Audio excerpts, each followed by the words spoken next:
భారతదేశంపైకి దండెత్తిన మొట్టమొదటి ముస్లిం మహమ్మద్ బిన్ కాసిం క్రీస్తు 712లో భారతదేశంపైకి దండెత్తి సింధ్ రాజైన దాహిర్ను ఓడించడం జరిగింది. ఆ తర్వాత మహమ్మద్ గజనీ 1000 నుంచి 1026 సంవత్సరాల మధ్య కాలంలో మొత్తం 17 సార్లు భారతదేశంపైకి దండెత్తిన ఒక పర్షియన్ చక్రవర్తి మహమ్మద్ గజనీ. సోమనాథ్ దేవాలయాన్ని లూటి చేసుకుని వెళ్ళిన వ్యక్తి మహమ్మద్ గజనీ. ఆ తర్వాత మహమ్మద్ గోరీ వచ్చి భారతదేశంలో ముస్లిం పరిపాలనకు పునాది వేసిన వ్యక్తి. మొదటి తరం యుద్ధంలో ఓడిపోయినప్పటికీ రెండవ తరం యుద్ధంలో పృథ్వీరాజ్ చౌహాన్ని ఓడించి భారతదేశంలో ముస్లిం సామ్రాజ్యానికి పునాది వేసిన వ్యక్తి మహమ్మద్ గోరీ. భారతదేశంపైకి దండెత్తిన మంగోలియన్ దండయాత్రికుడు చెంగీజ్ ఖాన్. క్రీస్తు 1221లో చెంగీజ్ ఖాన్ భారతదేశంపైకి దండెత్తాడు. తైమూర్ భారతదేశంపైకి 1398లో దండెత్తాడు. ఒక సమర్కండ్ పాలకుడైన తైమూర్ 1398లో భారతదేశంపైకి దండెత్తి ఢిల్లీని మొత్తం లూటీ చేసుకుని వెళ్ళిన వ్యక్తి.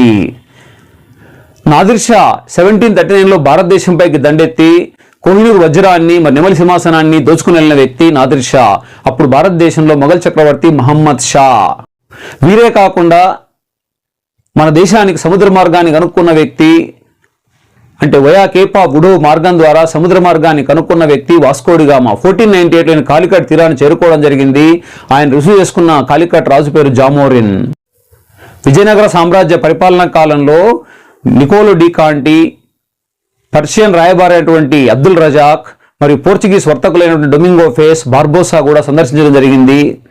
జహంగీర్ కాలంలో వచ్చిన బ్రిటిష్ వర్తకులు sir Thomas Roe and William Hawkins. Shahjahan కాలంలో ట్రావెర్నియర్ మరియు బెర్నియర్ అనేటువంటి ఫ్రాన్స్ దేశస్థులు కూడా రావడం జరిగింది. వీరంతా భారతదేశానికి వచ్చిన వివిధ దండయాత్రికులు, రాయబారులు.